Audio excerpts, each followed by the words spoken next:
시간 오늘 함께 보실 말씀은 구약성경 신명기 22장 1절에서 12절까지의 말씀입니다.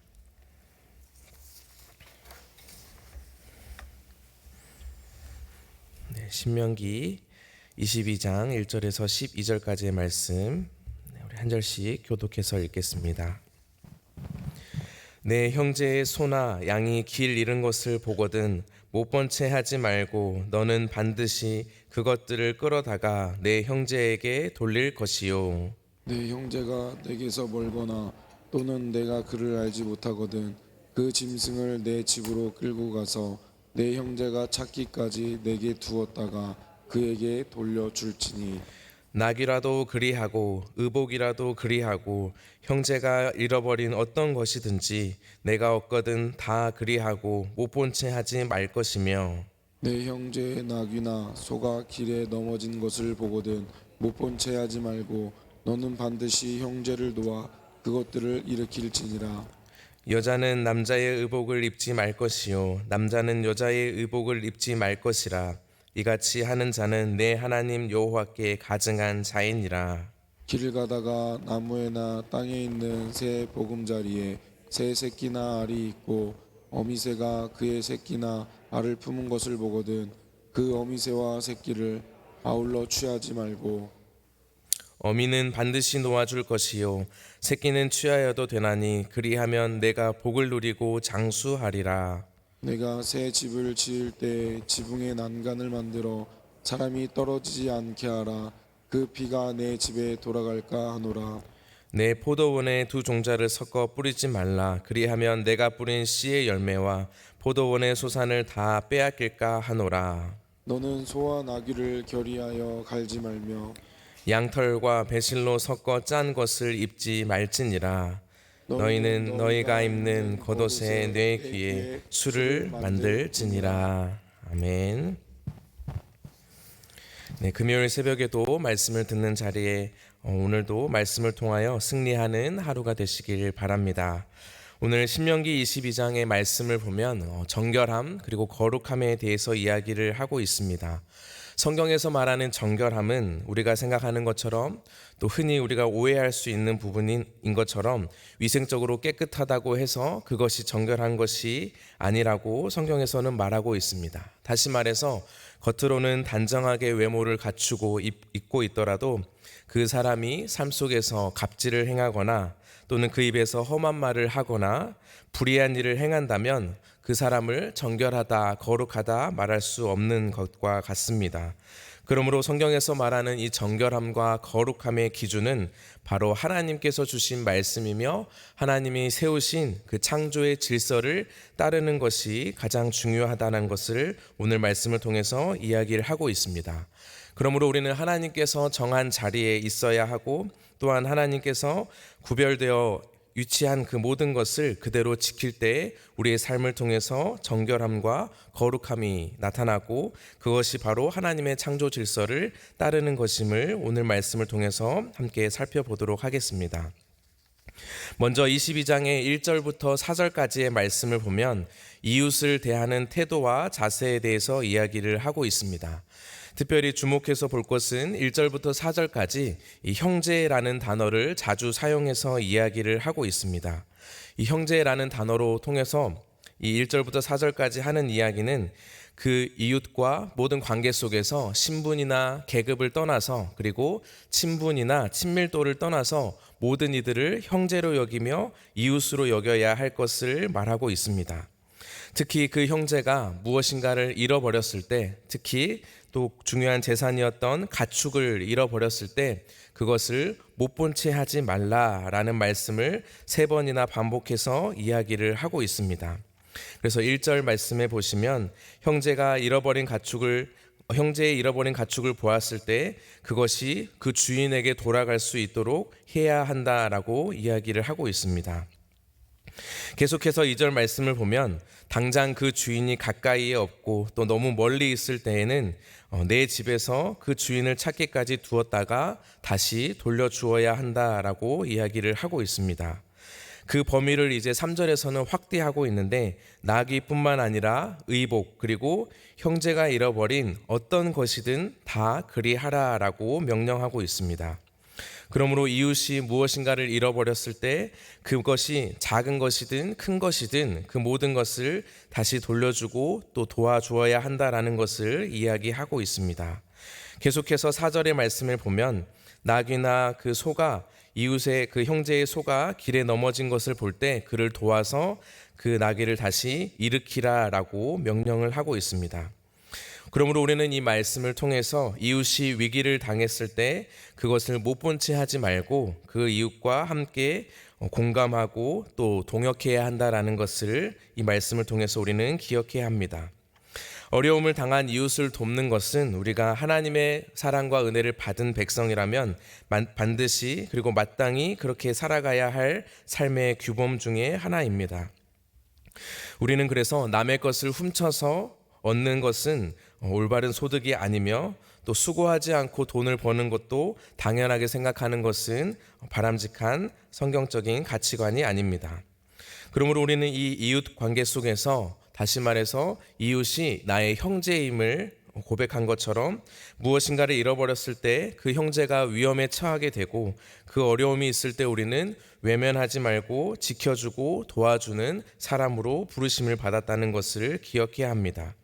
못 본 채 하지 말고 나의 이웃을 나의 형제처럼 여기며 살아가는 것이 바로 이웃을 사랑하는 삶의 모습이며 이 모습을 통해서 이웃의 생명을 지키고 우리의 삶 가운데 정결함과 거룩함으로 연결된다라는 것을 처음 이야기하고 있습니다. 계속해서 5절 말씀에 보면 이제 남자와 여자의 의복에 대해서 이야기를 하고 있습니다. 우리 5절 말씀을 같이 읽겠습니다. 여자는 남자의 의복을 입지 말 것이요 남자는 여자의 의복을 입지 말 것이라. 이같이 하는 자는 내 하나님 여호와께 가증한 자이니라. 아멘. 여자는 남자의 의복을 입지 말고 남자는 여자의 의복을 입지 말라라고 이야기를 하고 있습니다.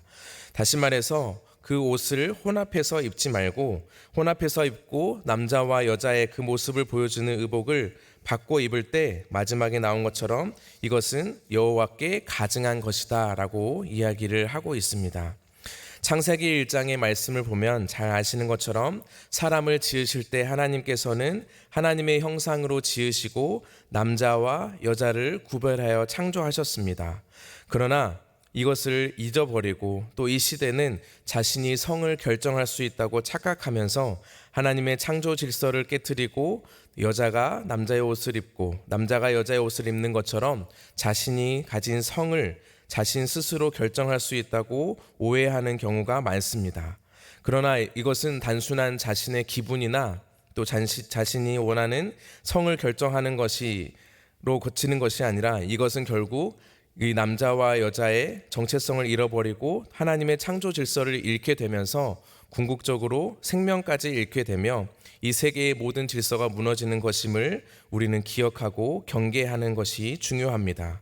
그래서 하나님께서는 이 세상을 창조하시고 남자와 여자를 만드셨을 때 보시기에 좋았다라고 하셨는데 이처럼 남자와 여자가 자신의 가진 성을 자신 스스로 잘못된 가치관을 가지고 결정하게 될 때 이것은 하나님께서 보시기에 가증한 것이다 라는 것을 우리는 잊지 말고 우리 또한 이 성에 대한 것을 잘 가르치고 또 생각하며 살아가는 것이 중요합니다.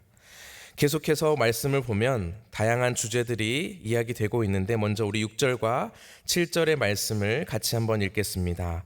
길을 가다가 나무에나 땅에 있는 새의 보금자리에 새의 새끼나 알이 있고 어미새가 그의 새끼나 알을 품는 것을 보거든 그 어미새와 새끼를 아울러 취하지 말고 어미는 반드시 놓아줄 것이요 새끼는 취하여도 되나니 그리하면 내가 복을 누리고 장수하리라. 아멘.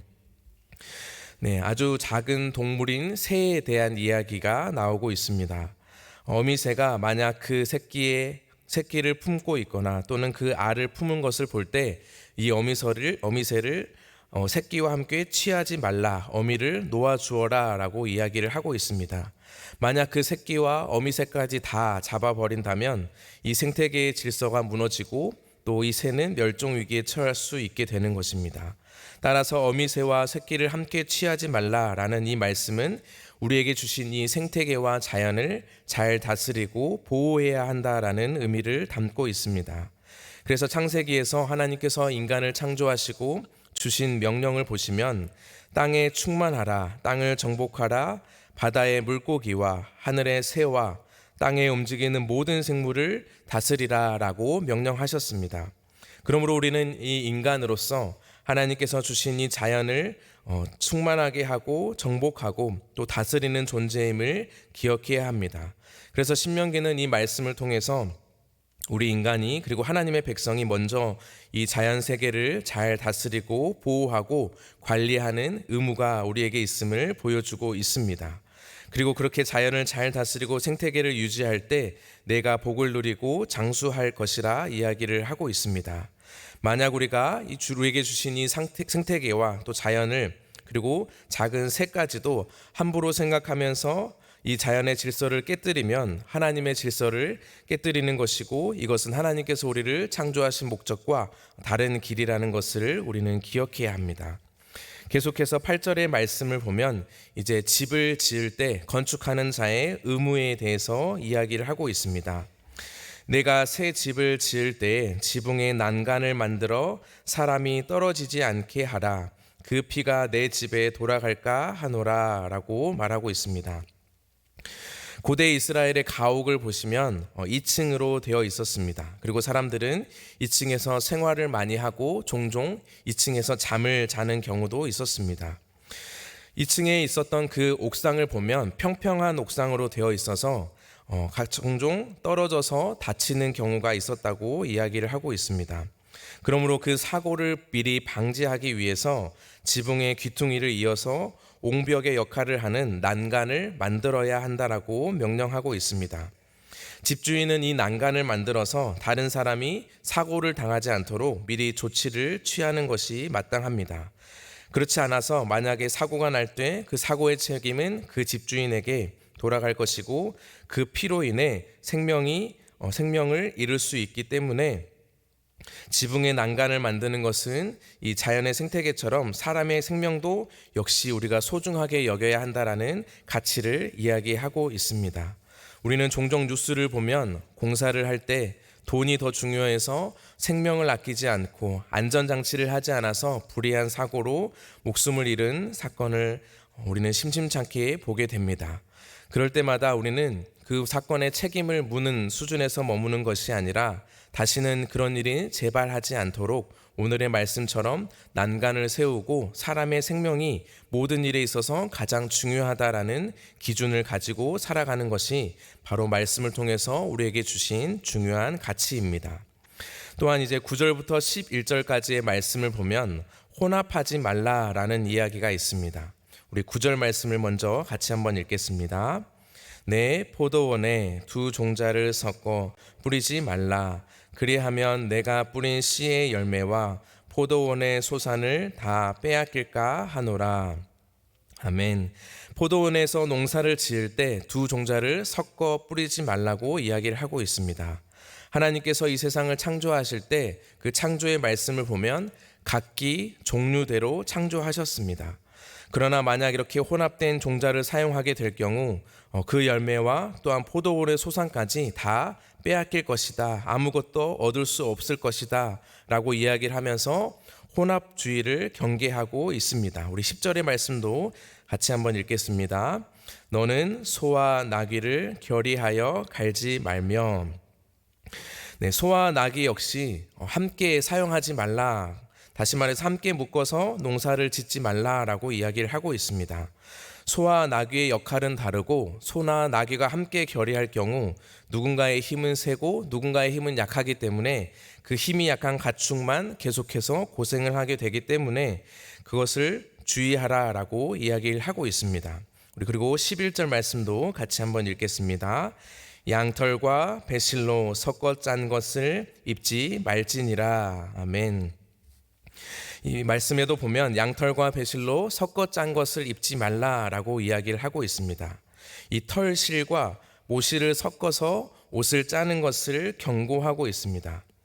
그러나 당시 하나님의 말씀, 출애굽기의 말씀을 보면 제사장의 옷을 만들 때 이 털실과 배실로 섞어서 짠 청색, 자색, 홍색 실로 옷을 만들었습니다. 그렇다면 이 11절의 말씀은 다시 말해서 제사장이 아닌 일반 백성들이 그 옷을 입지 말라라고 말씀하는 것입니다.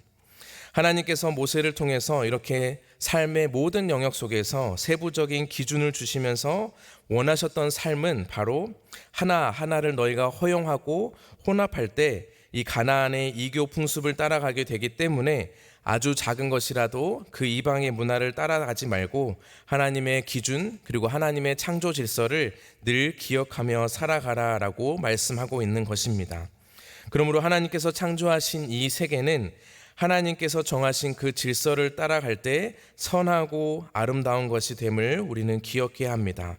질서를 거스르고 구별해야 할 때 혼합되는 것은 하나님께서 보시기에 좋은 것이 아니라 하나님께서 보시기에 가증한 것이 된다는 것을 우리는 기억해야 합니다. 그래서 오늘 말씀의 결론을 12절에서 이렇게 이야기를 하고 있습니다. 우리 같이 한번 읽겠습니다. 너희는 너희가 입는 겉옷에 내 귀에 술을 만들지니라. 아멘.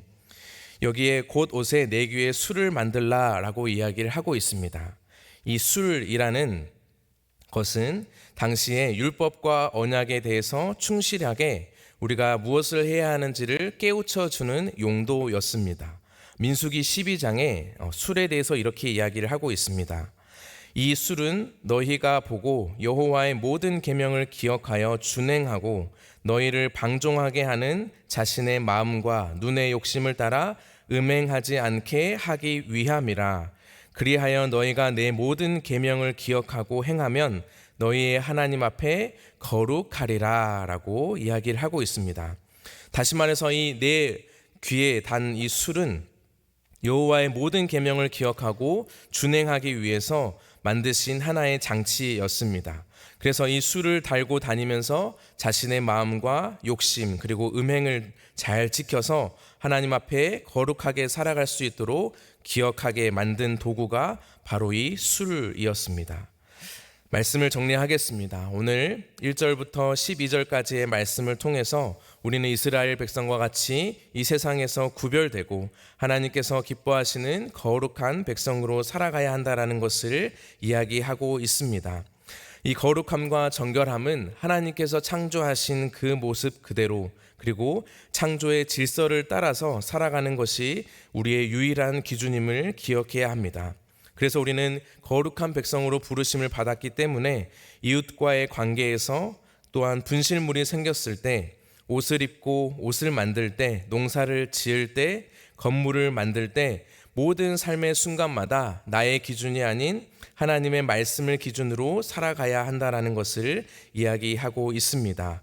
하나님의 말씀을 따라 살아가는 것이고 또 하나님께서 만드신 창조의 질서를 따라갈 때 우리의 삶을 통해서 거룩함과 정결함을 통해 하나님의 영광이 드러남을 기억하는 이 시간 모든 초청의 성도님들 되시길 소망합니다.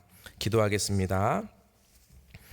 하나님 아버지 은혜와 사랑을 감사드립니다. 오늘 우리에게 주신 신명기 22장의 말씀을 통해서 우리의 삶에서 겪게 될 모든 삶의 순간마다 아주 세부적인 모든 영역마다 하나님께서 주신 그 말씀이 적용되어야 한다는 것을 살펴보았습니다. 하나님 아버지 우리의 살아가는 모든 삶의 순간마다 하나님의 말씀을 기억하게 하시고 내 귀에 술을 단 것처럼 하나님 우리에게 주신 이 말씀을 늘 마음판에 새기면서 하나님 앞에 거룩하게 행하게 하시고 하나님께서 세우신 그 창조의 질서를 따라 정결하게 살아갈 수 있는 하나님의 백성이 되게 하여 주시옵소서.